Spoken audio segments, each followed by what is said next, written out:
विश्वस्य विश्वाश्रयम् साकारं श्रवणं विशालहृदयं सत्यं शिवं सुंदरं विद्यागुरु वंदनम्। पंच परमेष्ठी भगवान की जय। 24 तीर्थंकर भगवान की जय। अनंत अनंत सिद्ध परमेष्ठी भगवान की जय। कुंडलपुर के बड़े बाबा की जय। प्रातः स्मरणीय आचार्य भगवंत गुरुदेव विद्यासागर जी महाराज की जय। 3 कम 9 कोटि महामुनि राजों की जय। अहिंसामयी महान जैन धर्म की जय। साधर्मी महानुभाव, माताओं बहनों, आज श्लोक नंबर 133 प्रारंभ होना है। श्लोक नंबर 133 चलेगा। अपन देखते हैं।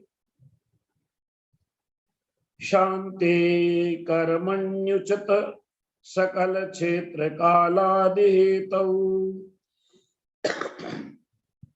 लब्धे स्वास्थ्यं कथमपि लसत् योग मुद्रा विशेषम आत्मा धर्मो यदयं सुखस् भीति संसार गताम्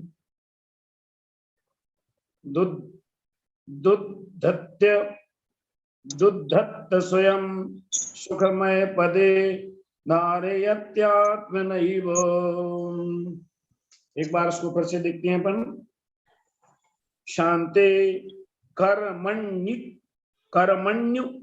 चित्त सकल क्षेत्र कालादि हेतौ लब्धे स्वास्थ्यं कथमपि लसत् योग मुद्रा विशेषम आत्मा धर्मो यदयं सुखस् भीति संसार गर्ता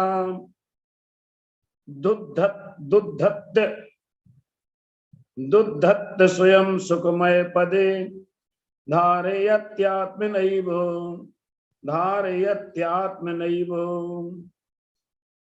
ये श्लोक है। एक बार इसको पढ़िएंगे अपन लोग, एक बार पढ़ लेते हैं, है ना। चलिए आज श्लोक पढ़ेंगे इंदु जैन। इंदु जी पढ़िए आप जरा।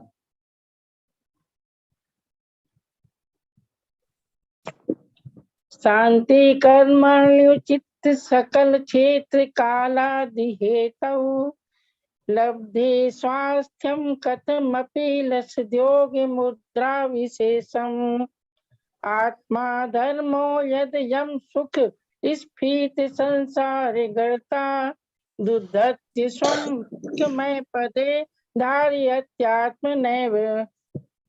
ठीक है, सही पढ़ा है आपने। चलिएगा श्लोक का अर्थ देखते हैं अपन।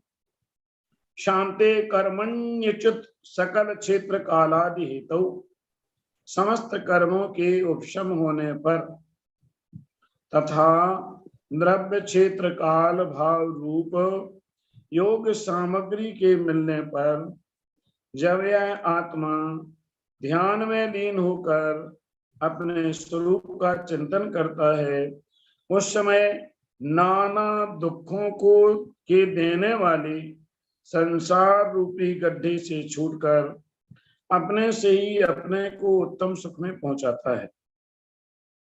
इसलिए आत्मा से अतिरिक्त कोई धर्म नहीं है। बाबा क्या दिया?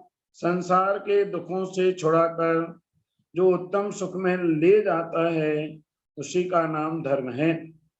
आत्मा भी अपने से अपने को उत्तम सुख में ले जाता है, इसलिए आत्मा ही परम धर्म है। अतः भव्यों को चाहिए कि वे अपनी आत्मा का ही चिंतन करें। इस भावार्थ को आपने पढ़ा और अर्थ को आपने पढ़ा, इससे क्या समझ में आया? पहले अर्थ में तो उन्होंने दिया समस्त कर्मों के उपशम होने पर। अच्छा, एक नया शब्द आया, समस्त कर्मों के उपशम होने पर। अच्छा, उपशम माने क्या होता है जरा बताओ तो सुरेंद्र कुमार जी। हाँ चलो स्नेह जी आप बताओ, स्नेह जी। कर्मों का दब जाना, क्षय नहीं होना, दब जाना। अच्छा, हाँ जी, इन्होंने स्नेह जी ने सही बताया है, कर्मों का दब जाना। ये कर्म कैसे दबते हैं भाई? दबने के लिए भी कुछ करना पड़ता है क्या?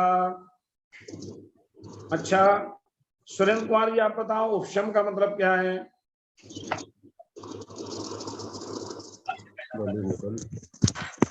ये पंडित जो कर्मों का दब जाना। कर्मों का दब जाना। चलो मंजू जी बताओ आप। वंदना भैया जी, पंडित जी वंदना। जय जिनेंद्र, जय जिनेंद्र, जय जिनेंद्र। कर्मों का दब जाना होता है, इसका मतलब किस तरह से दबते हैं। जैसे गिलास में हम पानी लिया, उसमें थोड़ा मिट्टी का कंकर या मिट्टी भी डाला, तो कुछ समय के लिए मिट्टी उसमें नीचे बैठ जाएगी, फिर उसको थोड़ा सा हिलाएंगे, या योगों का जब हमारे आत्मा में योगों का स्पंदन होगा ना, फिर हमारे कर्म में आ जाते हैं।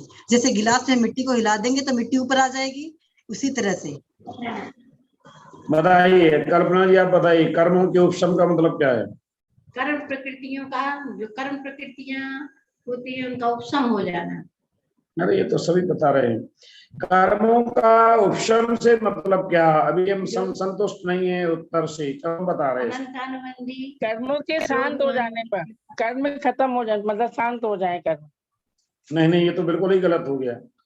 कर्म शांत होते हैं तो क्षय कहलाता है। नहीं होंगे, दब जाएंगे, थोड़ा नीचे बैठ जाएंगे, फिर ऊपर आ सकते हैं। हमारा योग जब चलिए आपकी बात सुनी मंजू जी, कोई बात नहीं है, आपने प्रयास किया है, पंडित जी, उत्तर भी सही है, गलत पंडित नहीं जी, है। पंडित जी, जैसे घर में कोई चोर घुस गए और उस हमने उसको बांध करके घर में डाल दिया, तो वो घर में पड़ा रहेगा, लेकिन जैसे ही वो कभी ना कभी खुलेगा रस्सी से तो बाहर निकल जाएगा, तो इसीलिए वो बंधा हुआ है, तो इसलिए कर्मों का उसी तरह उपशम हुआ है, बंधा हुआ पड़ा है घर में। बताइए, सुनिए सुनिए सुनिए सुनिए, ये उदाहरण मत दो, हम उदाहरण से पूछ नहीं रहे, हम एक शब्द में पूछ रहे हैं उपशम का मतलब क्या है। आपने बताया दब जाना, तो ऐसा कहना अकेला दब जाना का मतलब ऐसा नहीं, ऐसा नहीं। दब जाना कह देंगे अपन कोई भी चीज को, उसको दब जाना माने उपशम, ऐसा नहीं। उसको विधिवत उसकी जो परिभाषा उस ढंग, चलिए मैं बताता हूँ। केसी जैन साहब आपके मन में कोई जिज्ञासा है क्या? बताइए। कर्मों के जो फलदान की शक्ति है उसको कुछ समय के लिए प्रकट नहीं होने देना। क्या बात है, ये उत्तर चाहते थे हम, ये है उत्तर। ये दब जाना मत कहा करो, ये तो ठीक है, ये दबती तो है ही। कर्म जो उदय में आ रहे थे, उदयावली से रोकना उनको, अर्थात उनकी जो फलदान शक्ति थी, कुछ समय के लिए उस फल देने की शक्ति को रोक देना, वो कैसे होता है उपशम? उपशम होता है संयम से, चारित्र से, ध्यान से, तप से, चारित्र से, परिचय से, इनसे कर्मों का उपशम होता है। ऐसा नहीं अपन ने कह दिया दब जाना। दब जाने के लिए बहुत पुरुषार्थ करना। तो क्या परिभाषा बनेगी? जीव साधक के, जीव भी नहीं कहेंगे वहां, साधक के द्वारा किए गए सकारात्मक पुरुषार्थ से कर्मों की सत्ता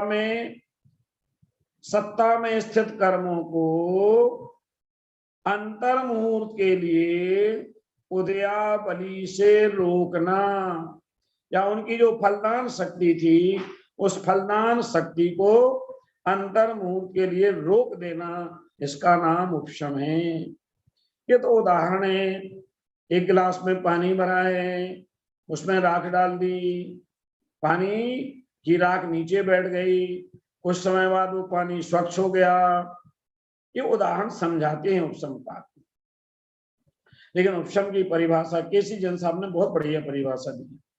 जो कर्म की फलदान शक्ति थी, उस फलदान शक्ति को हमने कुछ समय के लिए ब्रेक कर दिया, रोक दिया। वो उसमें भी हमने पुरुषार्थ किया, बिना पुरुषार्थ के नहीं रुकती। जैसा कर्मों के क्षय करने के लिए पुरुषार्थ किया जाता है, वैसे ही कर्मों के उपशम करने के लिए भी तगड़ा पुरुषार्थ करना।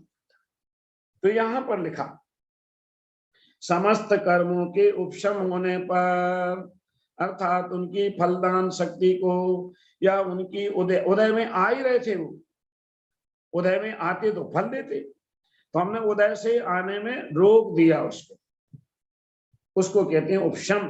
दूसरी बात क्या बताई इन्होंने, द्रव्य क्षेत्र काल भाव रूप योग सामग्री के मिलने पर। द्रव्य क्षेत्र काल भाव, जैसे हमें क्षेत्र मिला पंचम काल, यदि चौथा काल मिलता तो और अच्छा था। किसी को क्षेत्र मिल गया नरक गति, और खराब काल है। तो क्षेत्र की अनुकूलता भी, द्रव्य की अनुकूलता भी, हमें जो द्रव्य मिला है, अनुकूल परिस्थितियां मिली हैं, जैन कुल मिला है, मनुष्य पर्याय मिली है, ये द्रव्य हमारा अनुकूल द्रव्य मिल गया, आचार्यों का सत्संग मिल गया। काल, ये चौथा काल नहीं है, पंचम काल है। यदि काल हमें चौथा काल मिला होता तो, और भाव, हमारा भाव उस समय जैसा क्षेत्र, जैसा द्रव्य, जैसा काल, वैसा भाव, भाव भी हमारा है। हम कई बार बताएं आपको, अपन कोई ब्याह शादी में जाते हैं, वहां हमारे परिणाम थोड़े से राग रंग के हो जाते हैं, और जब हम आचार्य विद्यासागर जी के पास जाते हैं या और मुनिराजों के पास जाते हैं, वहां हमारे परिणाम वैराग्यमय हो जाते हैं, संसार सार दिखने लगता है ना। तो ये भाव, समस्त कर्मों के उपशम होने पर, हाँ, समस्त कर्मों के उपशम होने पर, द्रव्य क्षेत्र काल भाव रूप योग सामग्री के मिलने पर, जब यह आत्मा ध्यान में लीन होकर अपने स्वरूप का चिंतन करता है। देखो, ध्यान, धर्म ध्यान और शुक्ल ध्यान, धर्म ध्यान से भी ऊपर उठ के शुक्ल ध्यान है। शुक्ल ध्यान में जब लीन होता है, आत्मा के स्वरूप का चिंतन करता है, उस समय नाना दुखों को देने वाले संसार रूपी गड्ढे से छूटकर अपने से ही अपने को उत्तम सुख में पहुंचाता है। निज साध्य साधक में अबाधक कर्म अरु तसु फलन थे, चित पिंड चिंड अखंड सुगुण करंड च्युत पुनि कलन थे, यो चिंत निज में थिर भय तेने अकथ जो आनंद लहो, इंद्र नाग नरेंद्र वा के नाही भयो। गुरुजी, हाँ, ये आत्मा तो अनंत काल से भटक रही है, तो हाँ, चतुर्थ काल तो मिला होगा, मगर अपने को द्रव्य के काल भाव नहीं मिले होंगे ना। हाँ, हाँ, हाँ, सही बात है, बहुत।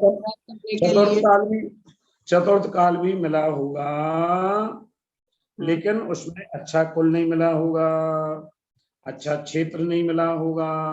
चतुर्थ काल मिला, भोग भूमि में चले गए, कर्म भूमि नहीं मिली होगी, मलेच्छ खंड में चले गए, ऐसा भी तो हो सकता है। इसलिए उस समय तो ये क्या बता रहे थे, ध्यान, अपनी आत्मा का ध्यान, संसार रूपी गड्ढे से छूटकर अपने से ही अपने को उत्तम सुख में पहुंचाना। इसलिए आत्मा से अतिरिक्त कोई धर्म नहीं, आत्मा के स्वरूप का चिंतन करना यही सच्चा धर्म है। अर्चना जी, गाथा मिल गई, 133 नंबर का श्लोक है ना। शुरू में जुड़ जाया करो तो पता चल जाता है। जी भैया, मिल गई है। हाँ, 133 नंबर का है। हाँ, चलिए, बहुत से लोग अभी श्लोक ढूंढ लेते हैं, है ना। चलिए, अब 100, इसका भाव क्या बता दिया। देखो, अपन आचार्य समंद्रभद्र को याद करते हैं, उन्होंने रत्नकर्ण श्राव का आचार्य। अर्चना जी, बंद कर लीजिए वीडियो, अपना माइक बंद कर लीजिए। जैसे ही माइक खोलो तत्काल बंद किया करो, जैसे ही बात हुई हमारी माइक बंद। क्या वहां पर दिया देशयामी समीचीनम धर्मम कर्म निवर्हणम संसार दुखता सत्वान यो धरति उत्तमे सुखे। जो संसार के दुखी जीवों को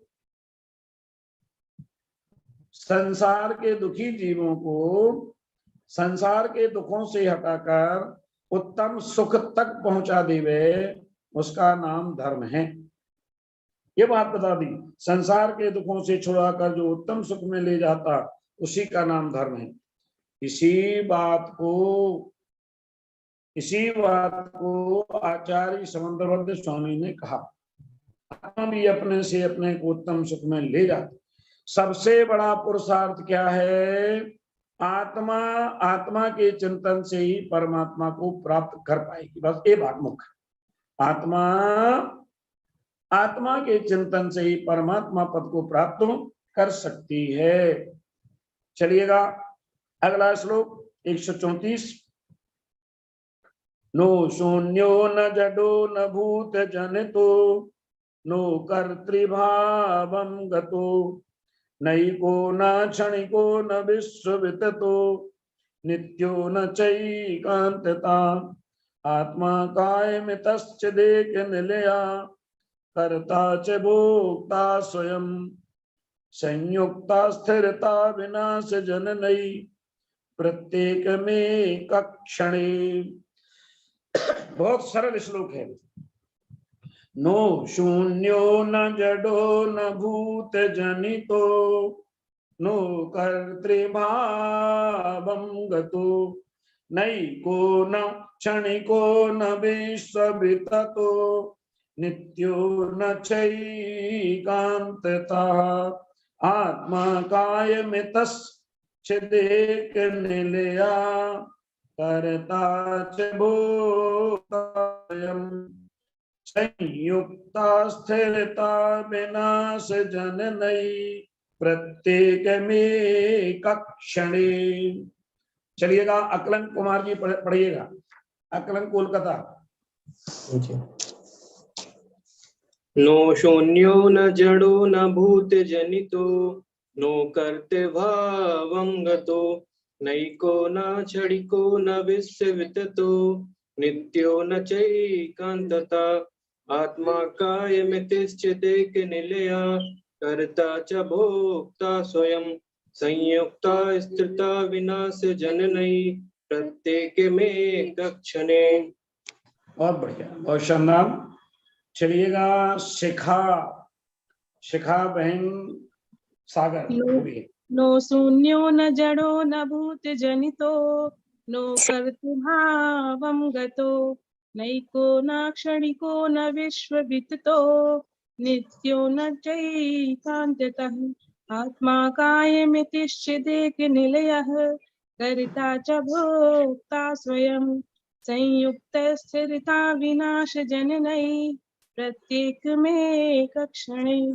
क्या बात है, हम इसीलिए पढ़वाते हैं, हमारी भी तबीयत मस्त हो जाती है एक बार। चलिए अनीता जी कोतमा, आप दिख गई थी हमको, आई हैं आज शायद।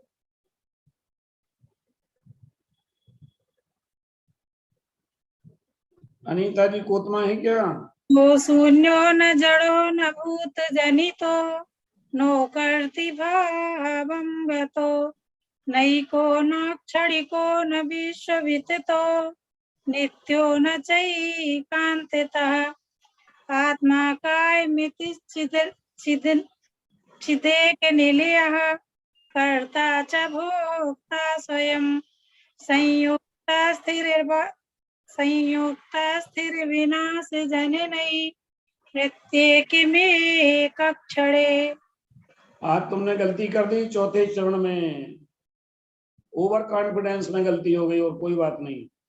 संयुक्ता स्थिरता विनाश जननै, ऐसा बोलना था आप उसमें। चलिए पढ़ो। संयुक्त स्थिरता विनाश जननै प्रत्येक में कक्षणे। ठीक है, तो इस प्रकार से आपने देखा, इन तीन पात्रों ने बहुत अच्छे से पढ़ा है, ठीक है ना।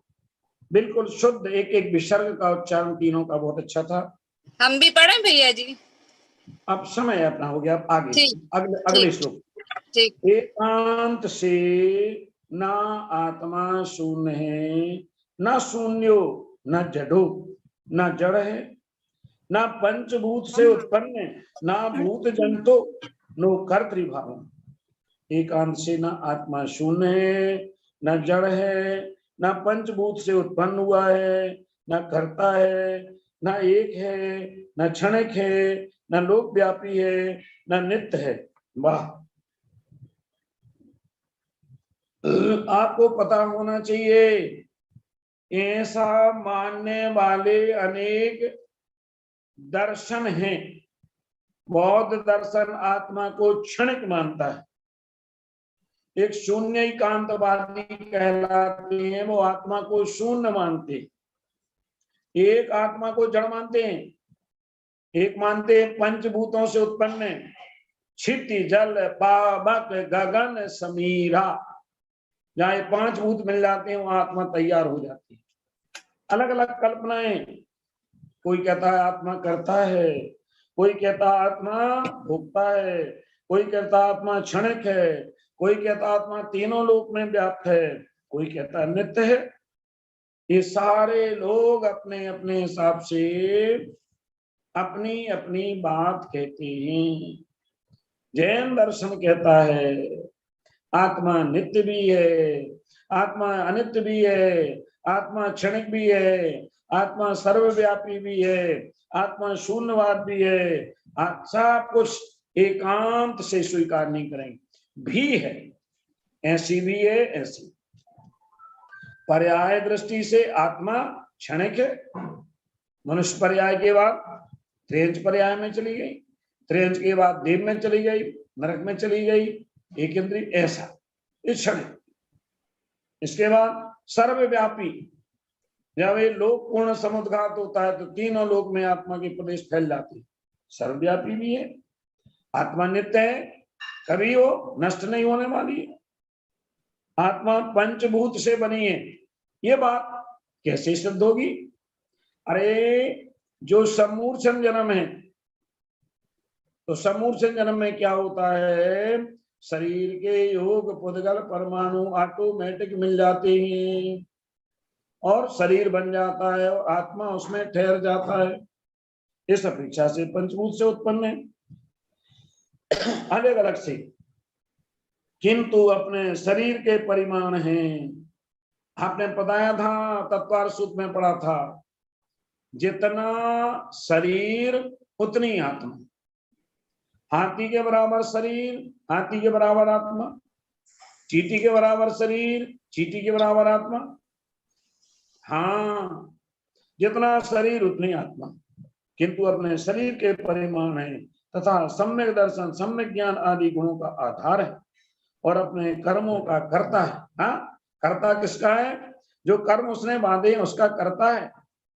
आप याद करो, क्यों केसी जैन साहब, अपन ने द्रव्य संग्रह में क्या पढ़ा? जीव के 9 अधिकार, जीवो उपयोग कर्ता सदे परिमाणो, भोक्ता संसारत्थो सिद्धो सो विश्व सो ढगई। जीव करता है, जीव भोगता है, जीव ऊर्ध्वगमन करने वाला है, जीव स्वदेह परिमाण है, सब कुछ है, 9 अधिकार। तो उस दृष्टि से कर्मों का करता है, कर्मों का भोगता भी है। एक ही क्षण में सदा काल उत्पाद ध्रुव इन तीनों धर्मों से सहित है। हाँ, उसमें उत्पाद भी हो रहा है, व्यय भी हो रहा है और आत्मा जीव बना हुआ है। अर्थात स्यादवादनय से, अनेकांत से सारी बातों को स्वीकार करेंगे, लेकिन एकांत से नहीं स्वीकार करेंगे। आपको आत्मा क्षणिक ही है? नहीं। आत्मा लोकव्यापी ही है? नहीं। आत्मा भोगता ही है? नहीं। आत्मा करता ही। जहां ही है वहां एकांत है, जहां भी है वहां अनेकांत है। ये मेरा पुत्र ही है, ये मेरा पुत्र ही है। यदि हम ऐसा कहेंगे तो यदि हम ऐसा कहें कि ये मेरा पुत्र ही है तो क्या होगा? बाधा एकांत उत्पन्न हो। एकांत नहीं, बी एकांत लगाएंगे तो जैसे हमारा बालक बैठा है यहाँ, अकलंग बहू बैठी है, तो हम कहें ये मेरा बालक है, तो इसके मामा कहेंगे नहीं मेरा भांजा है। हाँ, वो तत्काल कहेंगे मेरा तो भांजा है। पर उसकी पत्नी कहेगी नहीं मेरे पति हैं। तो क्या है? व्यक्ति एक ही है लेकिन कथन अलग अलग है। एकांत से ऐसा कहेंगे मेरा ये पुत्र है तो गलत हो जाए। मेरा पुत्र भी है, किसी का भांजा भी है, किसी का दामाद भी है, किसी का पति भी है, किसी का भाई भी है, ये अनेकांत से भी। ऐसा यदि कहेंगे तो बात बन जाएगी एक क्या अनेकांत दर्शन है जैन दर्शन। इसलिए इस श्लोक में बताया भावार्थ क्या दिया, बहुत अद्भुत भावार्थ दिया है। चलो जरा आकलन पढ़ो तो जरा, बहुत लंबा चौड़ा है, हम थक जाएंगे। पढ़ो जरा जी। भावार्थ। इस श्लोक में ग्रंथकार ने नास्तिक आदि के सिद्धांत में एकांत से माना हुआ आत्मा का स्वरूप नहीं हो सकता यह बतलाकर जैन सिद्धांत के अनुसार असली आत्म स्वरूप का निरूपण किया है। क्योंकि शून्यवादी का सिद्धांत है कि संसार में कोई वस्तु विद्यमान नहीं, ये जितने पर स्त्री, घर, कपड़ा, घड़ा आदि पदार्थ हैं समस्त भ्रम स्वरूप हैं। इसलिए आत्मा भी कोई पदार्थ नहीं, यह भी एक भ्रम स्वरूप ही है। इसका आचार्य समाधान देते हैं कि नो शून्य, अर्थात तुमने जो एकांत से आत्मा को शून्य मान रखा है यह बात सर्वथा मिथ्या है। क्योंकि मैं सुखी हूँ तथा मैं दुखी हूँ इत्यादि स्वसंवेदन प्रत्यक्ष से आत्मा प्रत्यक्ष सिद्ध है। इसलिए सर्वथा शून्य न कहकर किसी रीति से आत्मा शून्य है, किसी रीति से नहीं है, ऐसा आत्मा का स्वरूप तुमको मानना चाहिए। जब ऐसा मानोगे तो किसी प्रकार का दोष नहीं आ सकता, क्योंकि पररूप की अपेक्षा से आत्मा को नास्ति अर्थात शून्य है, किंतु स्वरूपादि की अपेक्षा से आत्मा विद्यमान ही है। जिस प्रकार घटपट इन दोनों में घटत्वेन रूपेण तो घट है परंतु पटत्वेन रूपेण नहीं है, क्योंकि घट का घटत्व ही स्वरूप है, पटत्व स्वरूप नहीं, किंतु पररूप है। उसी प्रकार आत्मा भी अपने आत्म स्वरूप तथा ज्ञानादि गुणों की अपेक्षा से मौजूद है, परंतु उद्गलत तथा स्पर्श आदि की अपेक्षा से नहीं है, क्योंकि आत्मा के उद्गलत तथा स्पर्शादिक स्वरूप नहीं पररूप है। इसलिए इस रीति से कथनचित आत्मा शून्य भी हो सकता है किंतु सर्वथा नहीं। तथा न्यायिक यह मानते हैं कि जब तक आत्मा संसार में रहता है तब तक तो ज्ञान सुख आदि के संबंध से यह ज्ञानी तथा चेतन कहा जा सकता है, किंतु जिस समय इसको मोक्ष हो जाता है उस समय इस आत्मा के साथ किसी प्रकार के ज्ञान सुख आदि का संबंध नहीं रहता। उनका सिद्धांत भी है कि नवानामात्म विशेष गुणानामुच्छेदः पुरुषस्य मोक्षिति, अर्थात बुद्धि, सुख, दुख, इच्छा, द्वेष, प्रयत्न, धर्म, अधर्म, संस्कार ये आत्मा के 9 विशेष गुण हैं। जिस समय ये 9 गुण आत्मा से जुदे हो जाते हैं उसी समय उस आत्मा का मोक्ष हो जाता है। इसलिए मोक्षावस्था में आत्मा सर्वथा जड़ है। उसका आचार्य समाधान देते हैं न जड़ा, अर्थात तुमने तो एकांत से आत्मा को जड़ मान रखा है, वह सर्वथा असत्य है, क्योंकि ज्ञान आदि गुण आत्मा सर्वथा भिन्न स्वरूप नहीं है, जिससे वे मोक्ष अवस्था में छूट जावे तथा ज्ञान गुण के छूटने से आत्मा सर्वथा जड़ रह जावे, किंतु कथनचित आत्मा जड़ है तथा कथनचित आत्मा चेतन भी है। अर्थात जब तक इस आत्मा के साथ कर्मों का संबंध रहता है उस समय तो इसको जड़ भी कह सकते हैं, किंतु जिस समय मोक्षावस्था में कर्मों का संबंध छूट जाता है उस समय यह चेतन है, जड़ नहीं। क्योंकि ज्ञानादि गुणों से आत्मा कोई जुदी वस्तु नहीं तथा ज्ञानादि चेतन है, और ज्ञानादि गुणों का जिस अवस्था में प्रकटीकरण हो जाता है वही वास्तविक मोक्ष कहा गया है। इसलिए सर्वथा जड़ कदापि आत्मा नहीं हो सकता, तथा चार्वाक, जिसको नास्तिक कहते हैं, उसका सिद्धांत है कि आत्मा कोई भिन्न पदार्थ नहीं तथा आदि अंत से रहित भी नहीं, किंतु जिस समय पृथ्वी, जल, तेज, वायु इन चार भूतों का परस्पर मेल होता है उस समय एक दिव्य शक्ति उत्पन्न हो जाती है, वही आत्मा तथा चेतन नाम से पुकारी जाती है। इसलिए जब आत्मा कोई वस्तु ही ना ठहरा तो उसके अधीन जो स्वर्ग तथा मोक्ष आदि अवस्था मानी है वे सर्वथा झूठ है, क्योंकि यदि वे होती तो प्रत्यक्ष देखने में आती तथा आत्मा भी आदि अंत कर रहित सिद्ध होता, इसलिए यह देह ही आत्मा है। तथा संसार में अच्छा अच्छा खाने को ना मिलना यही नरक है तथा अच्छा अच्छा खाने को मिलना यही स्वर्ग है तथा मोक्ष के इसलिए जिसको स्वर्ग तथा मोक्ष के स्वरूप का अनुभव करना हो तो संसार में खूब कर्ज लेकर मिष्ठान उड़ाना चाहिए, क्योंकि जब यह देह आत्मा नष्ट हो जाएगा तो फिर लौटकर नहीं आएगा, जिससे वह लिया हुआ ऋण देना ना पड़े। इस सिद्धांत का आचार्य खंडन करते हैं कि ना भूत जनिता, अर्थात जो तुम सर्वथा आत्मा को पृथ्वी आदि से पैदा हुआ मानते हो, यह बात सर्वथा झूठ है, क्योंकि अचेतन से चेतन की उत्पत्ति कदापि नहीं हो सकती। आत्मा चेतन है, पृथ्वी आदि अचेतन है, वे किसी प्रकार आत्मा को उत्पन्न नहीं कर सकते। यदि ऐसा ही होवे तो रोटी आदि पदार्थों में पृथ्वी आदि का संबंध होते भी क्यों नहीं चेतन की उत्पत्ति होती। दूसरे, जिस समय बालक उत्पन्न होता है उस समय जब उसके मुख में स्तन दिया जाता है उस समय बिना ही सिखाए वह जन्मांतर के संस्कार से दूध पी लेता है। सो कैसे? क्योंकि तुम तो जन्मांतर मानते ही नहीं तथा अनेक मनुष्य पूर्व की वस्तुओं को स्मरण करते हुए देखने में आते हैं, अतः सिद्ध होता है कि आत्मा अवश्य अनादि अनंत है। इसलिए आत्मा कथनचित भूतजनित ही तुमको मानना चाहिए। जब ऐसा मानोगे तो कोई दोष नहीं आ सकता, क्योंकि संसारी आत्मा का संबंध देह से अनादि काल से चला आता है, अर्थात कोई अवस्था संसारी जीव की ऐसी नहीं जिस अवस्था में देह के साथ संबंध ना होवे। इसलिए देह आत्मा का कथनचित अभेद होने से आत्मा भूतजनित भी है, परंतु देह रहित अवस्था में वह भूतजनित ना होने से सर्वथा भूतजनित नहीं हो सकती। और बहुत से मनुष्य इस आत्मा को कर्ता मानते हैं, अर्थात उनका सिद्धांत है कि बिना ईश्वर के यह विचित्र जगत कदापि नहीं बन सकता, इसलिए कोई ना कोई इस जगत का कर्ता अवश्य होना चाहिए। उनको आचार्य समझाते हैं कि नो कर्त भावंगता, अर्थात यह कर्ता भी नहीं हो सकता, क्योंकि यदि ईश्वर जगत का कर्ता माना जाएगा तो उसके ईश्वरत्व में हानि आएगी, क्योंकि यदि वह समस्त प्राणियों का पिता है तो उसको सभी पर समान दृष्टि रखनी चाहिए। किंतु देखने में आता है कि किसी के साथ उसका प्रेम पूर्वक बर्ताव होने से कोई राजा है तथा किसी के साथ उसका द्वेष पूर्वक बर्ताव होने से कोई अत्यंत दरिद्री है।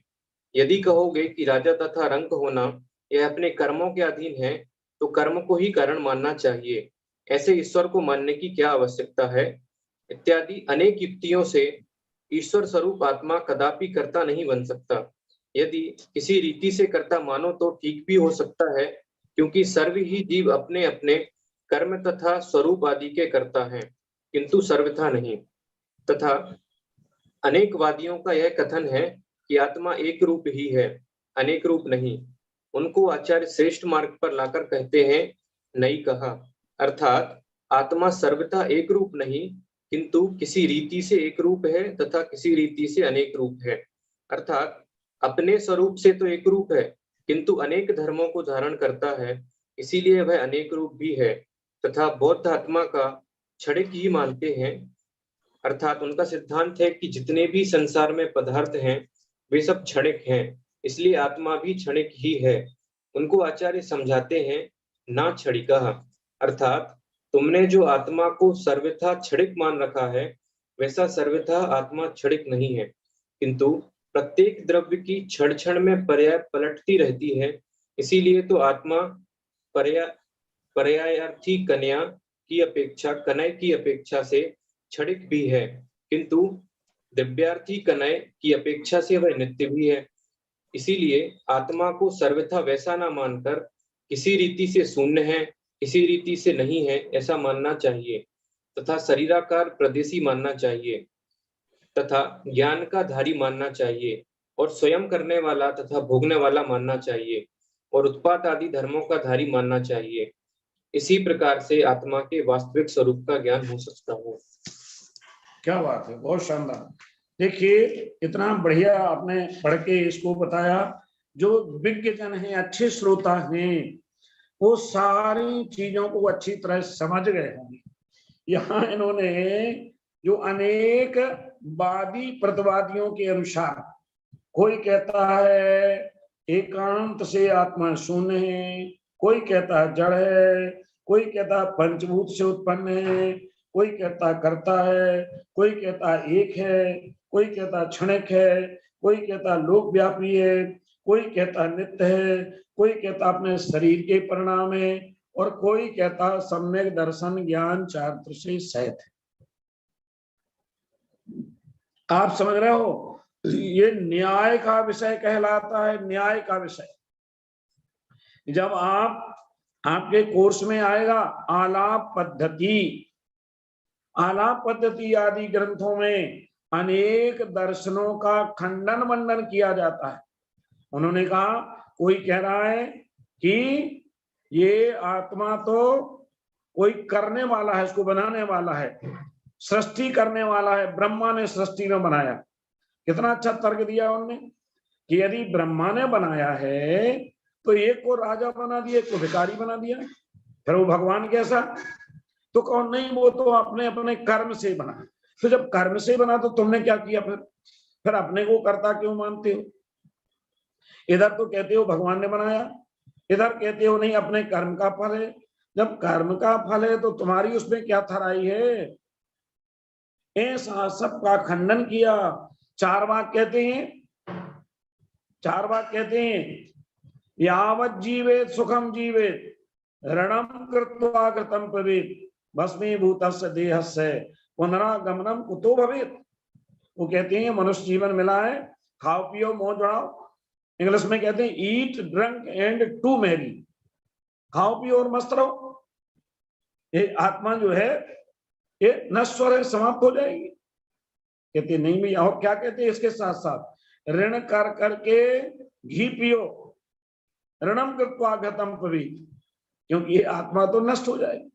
अरे भैया ये एक तुम्हें पता नहीं, आत्मा कभी नष्ट नहीं होती। यदि किसी का ऋण ले जाओगे, कर्ज कर लोगे, अगले जन्म में भी चुकाना पड़ेगा। सारे मतों का खंडन किया। देखो आप कितना बढ़िया भावार्थ लिखा उन्होंने। समय नहीं है एक एक चीज का, बहुत बढ़िया। नैयायिक क्या कहती है, भाट मीमांसा क्या कहती है, शून्य कांतवाद वाले क्या कहते हैं, बौद्ध क्या कहते हैं, चारवाक क्या कहते हैं, सब षड दर्शन होते हैं, अपने अपने हिसाब से आत्मा की सिद्धि करते हैं। जैन दर्शन अनेकांत से सबको स्वीकार कर लेता है, लेकिन एकांत से किसी को स्वीकार नहीं करता। ये इसका भाव है। आपको एक आध बार और कभी ये न्याय के विषय समझाएंगे। ये समझने जैसी चीज है। बहुत सारी चीजें आपने समझ ली होंगी।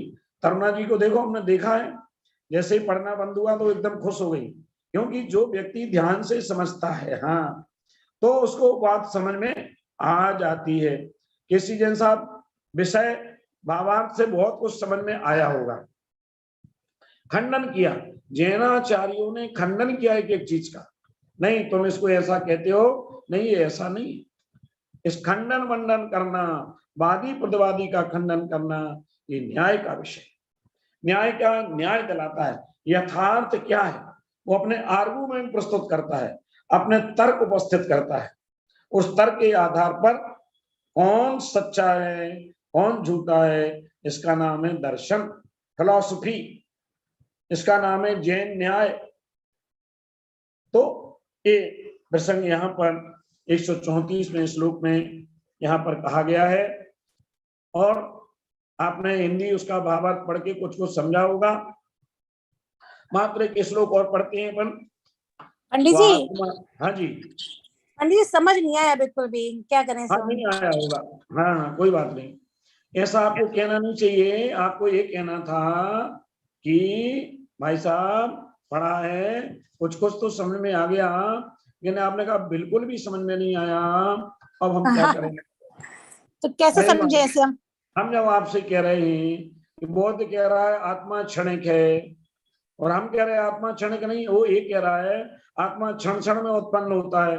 हम कहते हैं आत्मा में पर्याय दृष्टि से प्रत्येक समय परिवर्तन हो रहा है, उत्पाद व द्रव्य, लेकिन आत्मा कभी क्षण नष्ट नहीं होता। इसमें क्या क्या बाधा है? आत्मा कहता है आत्मा लोक व्यापी है, हम कहते हैं आत्मा लोक व्यापी नहीं है, आत्मा तो अपने शरीर के बराबर है। हाँ, एक दृष्टि से जब केवली भगवान का समुद्घात होता है तो आत्मा तीनों लोकों में आत्मा के प्रदेश फैल जाते हैं, उस अपेक्षा से लोक व्यापी है। अब इसमें क्या दिक्कत है? कोई कह रहा है कि आत्मा जो है वह उसका पुनर्जन्म नहीं होता, तो हम इसको सिद्ध कर सकते हैं। यदि पुनर्जन्म नहीं होता तो आत्मा अपने पूर्व जन्म के फल को कैसे भोगता? आत्मा कभी नष्ट नहीं होता। इन सारी चीजों को यहाँ खंडित किया। अब आपको यदि और समझ में नहीं आया तो इस भावार्थ को आप 10 बार पढ़ना, 10 बार पढ़ना, 20 बार पढ़ना, आलाप पद्धति को पढ़ना, पर एक एक चीज का खंडन करना, ठीक है ना? तो समझ में आ जाए। ठीक है पंडित, ठीक। हाँ, ऐसा नहीं कह सकते कि बिल्कुल समझ में नहीं आया, ऐसा कहेंगे तो फिर कैसे काम बनेगा? पंडित जी आपने जो बताया ना, तो ना इसमें हाँ। अर्थ बिल्कुल नहीं है, जिसने अभी भैया जी ने जो पढ़ा था भैया ने, तो इसमें बिल्कुल अर्थ नहीं है, पुरानी पुस्तक है हमारे पास। तो चलो आपने हमारे साथ से तो पढ़ लिया, जो इन्हें पढ़ा है उससे आपने जितना समझा है उतना बहुत है। जब आगे आपकी रुचि होगी, जब न्याय के ग्रंथ पढ़ोगे आप, तो आपको और अच्छा मिलेगा धीरे धीरे। और फिर खोजना है अपन को। आप देखो न्याय के ग्रंथ कौन कौन से, न्यायदीप का है, आलाप पद्धति है, प्रमेय रत्नमाला है, प्रमेय कमल मार्तंड है, आप्त परीक्षा है, आप्त मीमांसा है, न्याय कुमुद चंद्र है, ये सारे ग्रंथ न्याय के ही धीरे धीरे मंदिर में पंडित जी मुझे पुस्तक कैसे कहाँ मिलेगी, जो आप लोग जो आप पढ़ा रहे हैं वाली पुस्तक? हाँ, आपको एक घुमा के बात वहीं आई। आपको ये कहना चाहिए था कि पंडित जी ये क्लास, ये पुस्तक कहाँ से मिले। हम समझ गए थे आप क्या कहना चाहते, तो आपने उसके लिए ऐसा क्वेश्चन किया। ये पुस्तक जो है, ये पुस्तक तो मिल जाएगी, लेकिन आप कहाँ से बोल रही हैं? तिलना नेवरा छत्तीसगढ़ से। छत्तीसगढ़ से? निशा जी। छत्तीसगढ़ में भिलाई कितनी दूर है आपके यहाँ से? 1.5 घंटे की रास्ता। 1.5 घंटे की रास्ता।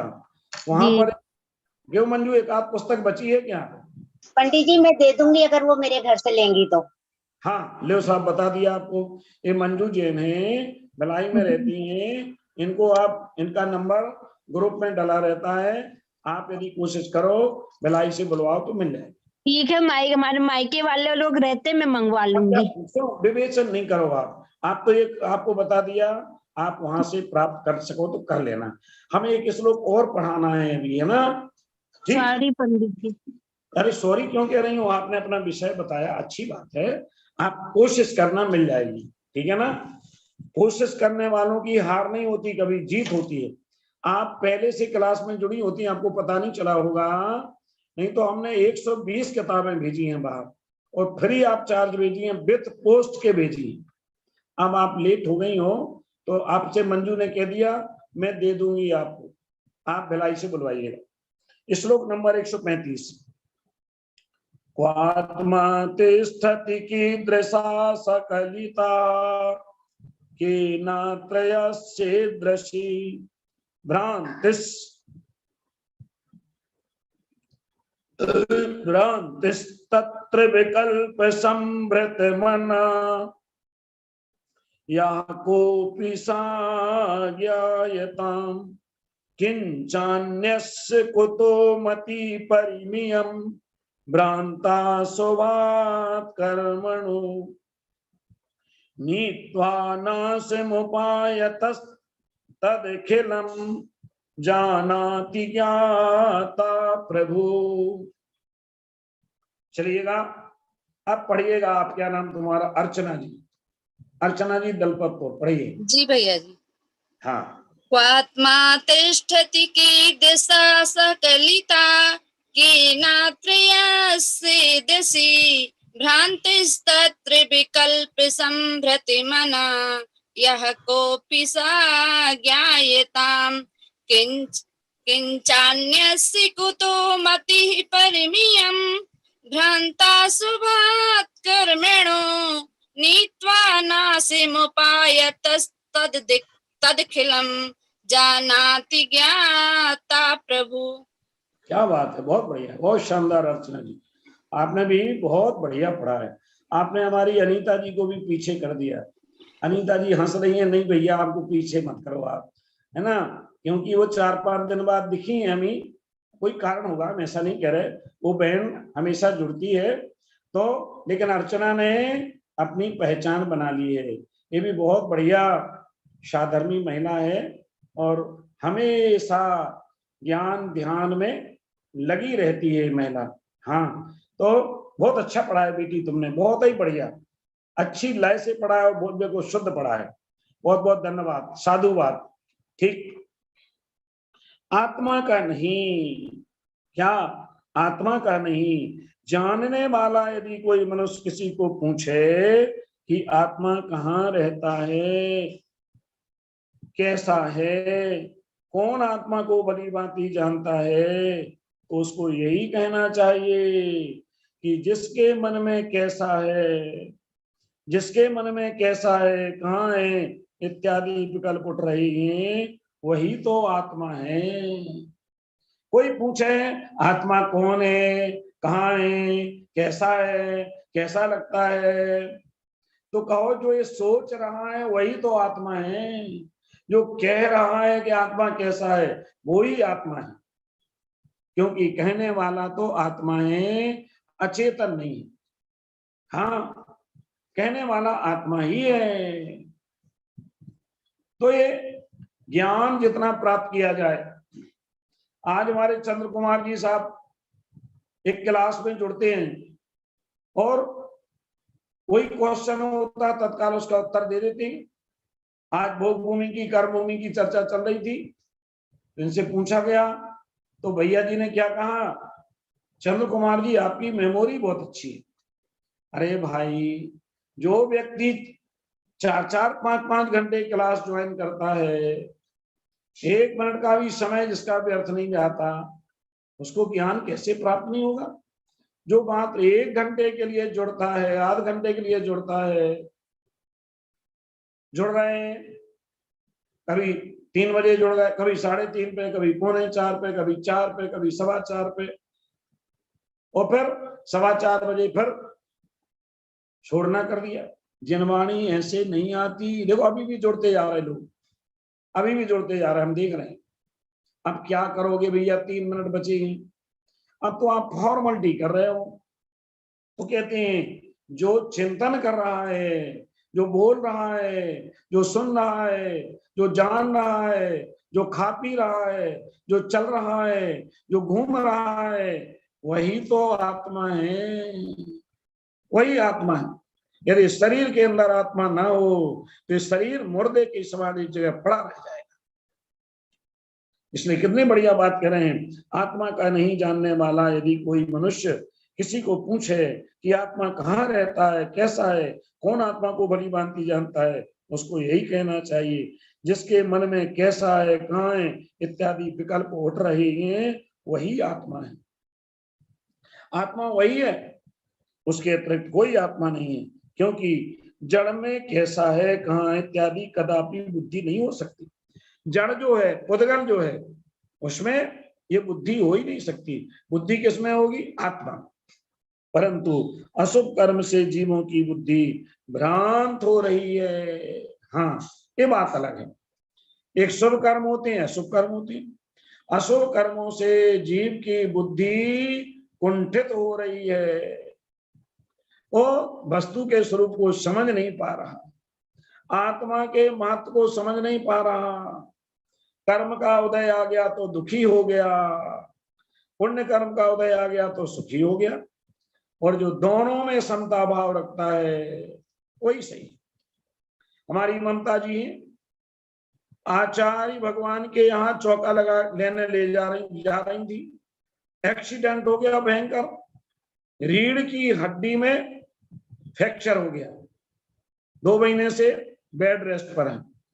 मैं उनके घर गया था तो किंचित भी दुखी नहीं थी। क्या कह रही थी वो, पंडित जी मेरे पाप कर्म का उदय होगा, आ गया। ये है ज्ञानी की बुद्धि। पाप कर्म के उदय में रोना नहीं, और पुण्य कर्म के उदय में प्रसन्न नहीं होना, ये चलता रहता है। इसलिए क्या कहते हैं, पर अशुभ कर्म से जीवों की वृद्धि बुद्धि भ्रांत हो रही है। इसलिए जब यह आत्मा उन कर्मों को मूल से नाश कर देता है, उस समय आपसे आप ही है अपने स्वरूप को तथा दूसरे पदार्थों को जानने लग जाता है। इसलिए आत्मा के वास्तविक स्वरूप को पहचानने के अभिलाषियों को तप आदि के द्वारा कर्मों के नाश का अवश्य प्रयत्न करना चाहिए। ये श्लोक का भावार्थ है। देखिए बहुत सुंदर सुंदर श्लोक हैं इस ग्रंथ में। व्याकरण भी है, साहित्य भी है, न्याय भी है, सिद्धांत भी है, करणान योग भी है, कर्म सिद्धांत भी है, सब कुछ। अब आप बताओ 1 घंटे में हम न्याय का विषय भी समझाएं आपको, पढ़ सकते हैं, थोड़ा थोड़ा बता सकते हैं। फिर आप जब कंटिन्यू रहेंगे, फिर कोई प्रसंग आएगा, फिर कोई विषय आएगा, तो आपको समझ में आ जाएगा। ममता जी आप घबराना नहीं, ये न्याय का विषय भी आपको समझ में आ जाएगा, हम समझा देंगे, आप चिंता नहीं करो। लेकिन कभी भी ऐसा नहीं कहना पंडित जी एक शब्द भी समझ में नहीं आया, तो ऐसा कहोगे तो ये बात तो नहीं भाई, कुछ तो आया है। यदि 5% भी आया है तो ठीक है ना। कर्म का कर्ता जीव, जीव निश्चय ने और व्यवहार में अनेकांत दृष्टि अपन को लगाना है हर जगह। इसलिए ये बहुत महत्वपूर्ण श्लोक है, श्लोक नंबर 134। जिनके पास किताबें वो अच्छी तरह एक बार 2-3 पेज को 2-3-4 बार पढ़ो। जब आप पढ़ोगे आपको समझ में आए। क्यों अर्चना जी किताब पहुंच गई आपके पास? हाँ भैया जी, उसी में से पढ़ रहे हैं हम। बहुत बढ़िया। कल हमने 2 किताबें दलपतपुर भेजी हैं, एक अर्चना जी को और एक शिखा जी को। शिखा जी भी जुड़ी हैं शायद, मैं देखा है हमने। इस शिखा जी 2-3 हो गई हम, एक शिखा सागर की, एक शिखा दलपतपुर की। तो हमारे पास अभी 2-3 पुस्तकें और भी हैं, चाहे वो भिलाई वाले हों, चाहे छत्तीसगढ़ वाले हों, चाहे बड़ौद वाले हों, चाहे दिल्ली वाले हों। हमें कोई ऐसा माध्यम मिले तो हम उस माध्यम से आपके तक पुस्तक भेज सकते हैं, है ना। चलिएगा, इसी भावना के साथ आज का समय हो गया। परसों 6 और 7 तारीख को संभवतः क्लास नहीं लगेगी। 5 तारीख को कल पूरा प्रयास करेंगे क्लास लगाने का। हाँ, तो जो है इस बात का आप लोग ध्यान रखिएगा। कल शिखा जी हमारे घर आई थी, बहुत बढ़िया स्वभाव उनका लगा हमको, बड़ी धर्मनिष्ठ महिला हैं और धर्म के प्रति जिज्ञासा भी है उनकी। हम ऐसे लोगों का स्वागत करते हैं। हम तो ममता जी को भी कहते हैं, जो महिला बिस्तर पर पड़ी हो, लेटी हो, बताओ आप, लेकिन उसके बावजूद भी बिल्कुल विद इन टाइम क्लास सुनती है। हाँ, एक एक बात सुनती है, विद्वान महिलाएं, ठीक है ना। जिनको जो बात समझ में नहीं आई एक आध बार, हम तो हमारे पास तो धर्म की बात के लिए हमेशा समय रहता है, हमेशा।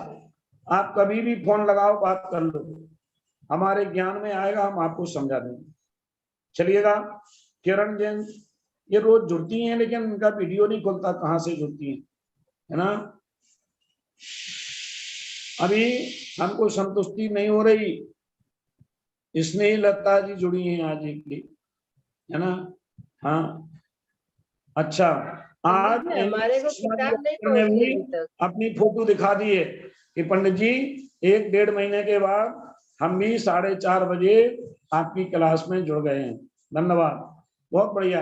4:30 बजे भी जुड़ जाओ तो भी अच्छी बात है भाई। कोई बात शुरू से जुड़ते हैं टाइम से ही।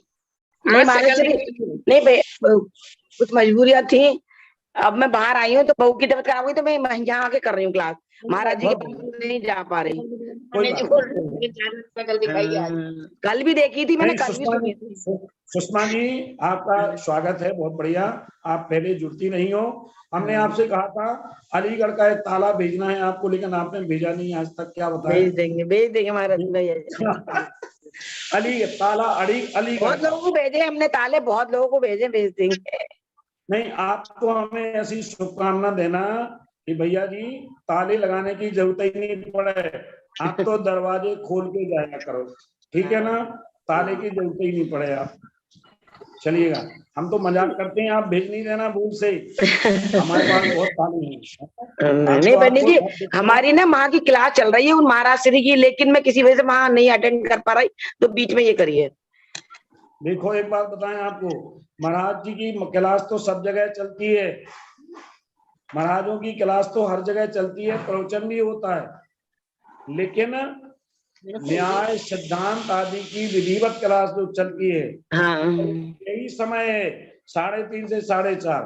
तो हम कहते हैं आपसे कि आपको महाराज की क्लास अटेंड करो। आप उनकी क्लास वो जो है ज्यादा ज्ञानी होती, लेकिन यदि आपको ऐसा लग रहा है कि वहां से भी ज्यादा हमें यहाँ प्राप्त होगा तो फिर आपको लेना है, ये निर्णय हमें नहीं लेना। गुरुजी वो नियम दिला दिया, थोड़े दिन की बात है, फिर यहाँ करेंगे। अरे नहीं, आप तो थोड़े दिन नहीं, आपको जहाँ अच्छा लगे वहां की। चलिए, बोधि समाधि परिणाम शुद्धि स्वात्मोपलब्धि सब सौख्य सिद्धि चिंतामणि चिंतित वस्तुदाने त्वां बंधमानस ममास्तु देवी नो वारणमुखानम।